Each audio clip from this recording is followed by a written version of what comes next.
Recently India Pakistan को लेकर series of developments देखने को मिली हैं। पाकिस्तान वार लाइक सिचुएशन के लिए अपने आप को प्रिपेयर कर रहा है। बॉर्डर एरियाज पे लगातार सीज फायर वायलेशन देखने को मिल रहा है और पीओके के रेजिडेंट्स को एडवाइजरी जारी की गई है कि अगले 2 महीने के लिए food, medicine and essential items को स्टॉक कर लें, क्योंकि इंडिया कभी भी स्ट्राइक कर सकता है। इसके अलावा पीओके में टूरिस्ट स्पॉट्स को बंद करने के साथ साथ मदरसों को भी बंद कर दिया गया है। So it sounds like all the precautionary measures are taken by Pakistani establishment. दूसरी तरफ हमारे यहाँ कांग्रेस पार्टी सेंटर से सर्जिकल स्ट्राइक के सबूत मांग रही है। तो चलिए सभी डेवलपमेंट्स पे डिटेल में बात करेंगे। सबसे पहली न्यूज यहाँ पे आप देख पाओगे, PoK urges citizens to stockpile food amid rising tensions with India after Pahalgam terror attack. Pakistani civilian and military establishment को ये फियर है कि इंडिया डेफिनेटली स्ट्राइक करेगा। इसीलिए पाकिस्तानी एस्टेब्लिशमेंट के द्वारा बैठाए गए सो कॉल्ड पीओके के प्राइम मिनिस्टर चौधरी अनवर उल हक ने अर्ज किया है सिटीजन्स को to stockpile food and medicine on Friday. Media reports का यह भी कहना है कि चौधरी अनवर उल हक ने लोकल असेंबली को एड्रेस किया, जिसमें 13 कॉन्स्टिट्यूएंसीज आती हैं along the line of control, जिसमें 10 डिस्ट्रिक्ट्स को कवर किया जाता है जो पाकिस्तान के द्वारा इलीगली ऑक्यूपाइड हैं। तो यहाँ पे तमाम प्रकार के इंस्ट्रक्शंस दिए गए हैं कि फूड, मेडिसिन और जो भी इसेंशियल आइटम्स है उनको 2 महीने के लिए आप स्टॉक कर लो, अकॉर्डिंग टू एन ऑर्डर जो इशू किया गया है by the Pakistan illegal occupied Jammu and Kashmir prime minister Chaudhry Anwar ul Haq after an all party meeting. जो रेजिडेंट्स हैं एलओसी के नियर रहने वाले, वो 2 महीने के लिए फूड एंड इसेंशियल आइटम्स को स्टॉक कर लें। इसके अलावा दूसरी बड़ी खबर ये है कि जो पीओके में टूरिस्ट स्पॉट्स हैं उनको भी बंद कर दिया गया है। जो टूरिस्ट वहां पे पहुंच गए थे उनको वापस से नीचे पाकिस्तान में बुला लिया गया है। और सबसे प्रभावित होने वाला टूरिस्ट स्पॉट है नीलम वैली, जिसका आधा हिस्सा भारत में है और आधा हिस्सा पाकिस्तान ने कब्जाया हुआ है। इसके अलावा एलओसी के एडजेसेंट जितने भी टूरिस्ट स्पॉट्स हैं उनको भी सस्पेंड कर दिया गया है। नीलम वैली आपको बता दूं एक बहुत ही खूबसूरत वैली है और पीओके के टूरिज्म इंडस्ट्री को एक बड़ा बूस्ट देती है। तो इसके रिगार्डिंग न्यूज आप देख पाओगे, threat of war with India leaves Pakistani tourist spot deserted, threat of war with India empties scenic Pakistani valley of summer tourist.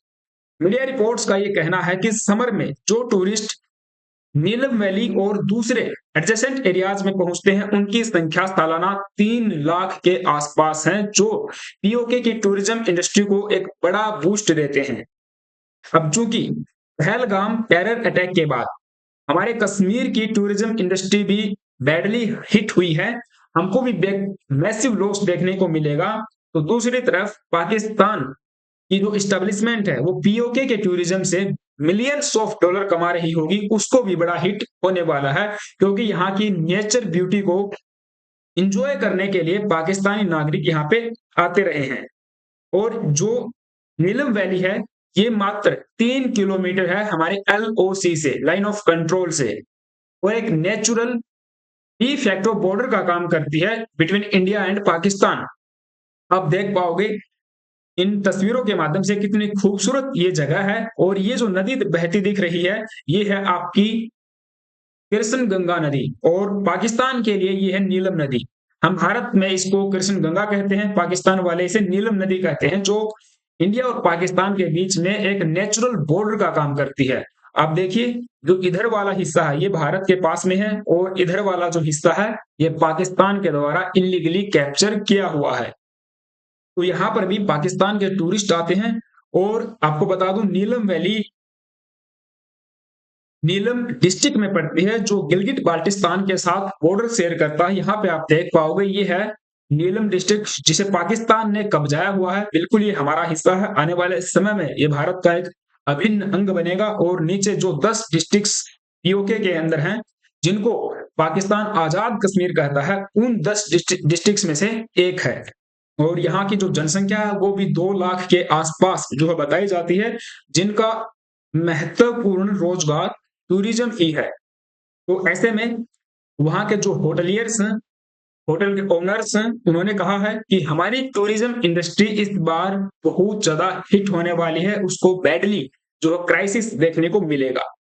Mostly जो टूरिस्ट यहाँ पे आ चुके थे, वो वापस जा चुके हैं, रिटर्न हो चुके हैं to their cities because there is a risk of war, क्योंकि खतरा बना हुआ है भारत और पाकिस्तान के बीच में एक स्मॉल स्केल या इवन उससे भी ज़्यादा वार लाइक सिचुएशन के।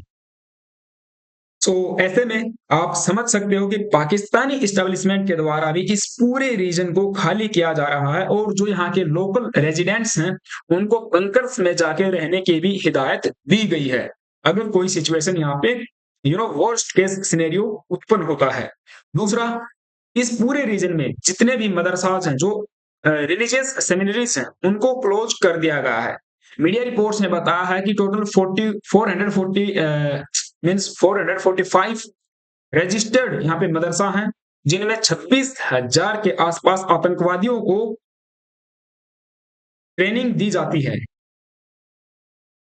उनको पाल पोस के, माइंड वॉश करके भारत के अगेंस्ट टूल के रूप में इस्तेमाल किया जाता है पाकिस्तानी मिलिट्री के द्वारा। जो Pakistani occupied illegal occupied Jammu and Kashmir है, वहां के डिपार्टमेंट ऑफ रिलीजियस अफेयर ने बताया है कि सिक्योरिटी मेजर्स को अपनाते हुए जितने भी मदरसात हैं, जो सेमिनरीज हैं, उनको बंद कर दिया गया है और 2 प्रकार के हीट वे आज के समय महसूस कर रहे हैं। Right now we are facing 2 kinds of heat, one from the weather and the other from Modi, that is Indian Prime Minister. Ahmed said of the notification. तो हाफिज अहमद करके इनका नाम है, जो कि डायरेक्टर हैं of the department of religious affairs. इनका कहना है कि भारत इन मदरसों के ऊपर हमला कर सकता है, इनको टारगेट बना सकता है, इनको लेबल करके एज मिलिटेंट ट्रेनिंग सेंटर्स। अरे भाई, लेबल क्या करना, वो है ही।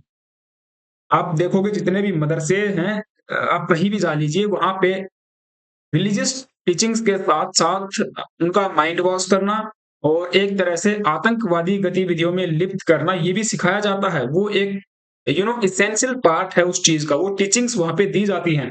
और पीओके में तो आप समझ सकते हो कि किस तरह से रेडिकलाइज़ जो लोकल यूथ्स हैं, उनको किया जा रहा है, भारत के अगेंस्ट उनको किया जा रहा है। और आप समझ सकते हो कि वे बेरोज़गारी होने के साथ-साथ टेररिज्म का रास्ता जो है अपना लेते हैं। इसके अलावा एक बड़ी खबर ये सामने आई है कि पाकिस्तान ने कैंसल कर दी all the flights to PoK as tensions with India, show reports. जो फ्लाइट्स पाकिस्तान के लाहौर से, इस्लामाबाद से, कराची से या दूसरे एरिया से पीओके में जाती थी, इवन गिलगिट बाल्टिस्तान में, उनको क्लोज कर दिया गया है, उनको सस्पेंड कर दिया गया है। Page after setting its airspace to all flights owned and operated by Indian carriers, क्योंकि कुछ दिन पहले पाकिस्तान के द्वारा भारत अपने एयर स्पेस को भारत के लिए क्लोज कर दिया था। उसके रिस्पॉन्स में इंडिया ने भी अपने एयर स्पेस को पाकिस्तानी एयरलाइंस के लिए बंद कर दिया है। तो इन्होंने खुद अपने रीजन में, आप समझ सकते हो, गिलगिट बाल्टिस्तान जो इनके कंट्रोल में है, वहां पे उड़ने वाली फ्लाइट्स को अभी के लिए बंद कर दिया है अमाइड दी टेंशंस। कई सारी फ्लाइट्स के यहाँ पे नाम भी जो है मीडिया रिपोर्ट्स ने बताए हैं। और पहलगाम टेरर अटैक के बाद लगातार 11 दिन से एलओसी के पास सीज फायर वायलेशन देखने को मिल रहा है, गोलीबारी जो चल रही है। पाकिस्तानी लोगों का या उनकी जो ऑफिशियल्स हैं, उनका कहना है कि हमारे पास क्रेडिबल इंटेलिजेंस है कि इंडिया एक बड़ा प्लान कर रहा है, एक एमिनेंट मिलिट्री स्ट्राइक यहाँ पे कर सकता है। तो ये तो जो प्रिपरेशंस हैं वो पाकिस्तान कर रहा है। इवन जो उनके फाइटर जेट्स हैं, उनको डिप्लॉय करना, आर्मी की मेजर यूनिट्स को फॉरवर्ड एरियाज में डिप्लॉय करना, टैंक्स वगैरह हैं, और जो भी इलेक्ट्रॉनिक वारफेयर सिस्टम्स को डिप्लॉय करना, तमाम प्रकार के हथकंडे पाकिस्तान इस समय अपना रहा है। हालांकि हमारी मिलिट्री और हमारे सिक्योरिटी एजेंसीज भी अपनी प्रिपरेशन कर रही हैं, वो भी अपने काम में लगी हुई हैं। हमारी गवर्नमेंट ऑफ इंडिया ने भी फुल एंड फ्री हैंड हमारी security agencies, army, navy, air force को दे दिया है कि जो भी टारगेट करना है, उसका मोड, उसका जो प्लेस और टाइमिंग आप सब डिसाइड करोगे और अपने तरीके से जो है पाकिस्तान से निपटिए।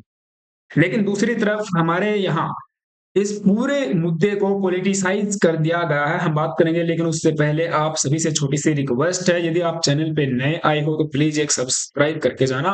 तो हमने टाइम टू टाइम सेशन करके आपको इन सब बातों के बारे में अपडेट किया है कि इंडिया ने भी highly advanced frequency jamming systems को एलओसी के नियर जो है डिप्लॉय कर दिया है, जिसमें कई सारे हमारे पास सिस्टम्स हैं, जिसमें संयुक्ता है, हिंद शक्ति है, इसके अलावा कली 5000 है, और जो स्पेडा Spectra rifle Rafale fighter jets में यूज होता है उसको भी डिप्लॉय कर दिया है। इसके अलावा ब्यूरोक्रेटिक लेवल पे भी कई सारे चेंजेस देखने को मिल रहे हैं। नेशनल सिक्योरिटी बोर्ड में भी इसका नया गठन किया गया है, नए मेंबर्स को यहाँ पे लाया गया है। तो एक बहुत बड़ी जिम्मेवारी इस बोर्ड के ऊपर दी गई है सिक्योरिटी इश्यूज को देखते हुए।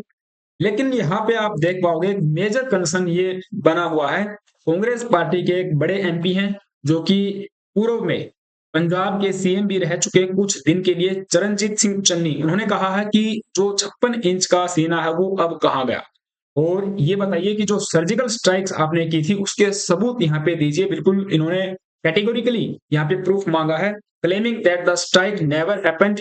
He says he has always demanded proof of the same. Till date, आज तक I couldn't find where the surgical strike took place and where man killed at the time. जो भी इन्होंने कहा है कि न तो सर्जिकल स्ट्राइक हुई थी, मैं हमेशा से इसके सबूत मांगता रहा हूं, और अब तक इनको जो है प्रूफ यहाँ पे नहीं मिला है, कितने लोग मारे गए, कहाँ पे सर्जिकल स्ट्राइक की गई थी।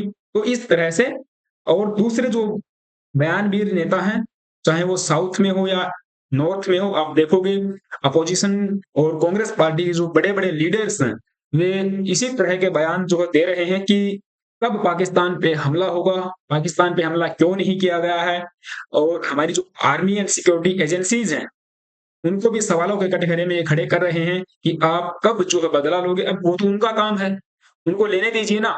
तो इस पर बीजेपी ने हिट बैक किया है कि जाइए आप पाकिस्तान को विजिट कीजिए और चेक कीजिए कि कहाँ पे हमला हुआ था, कितने लोग मारे थे, तो आप उनसे ही जाके जो है पूछ लीजिए।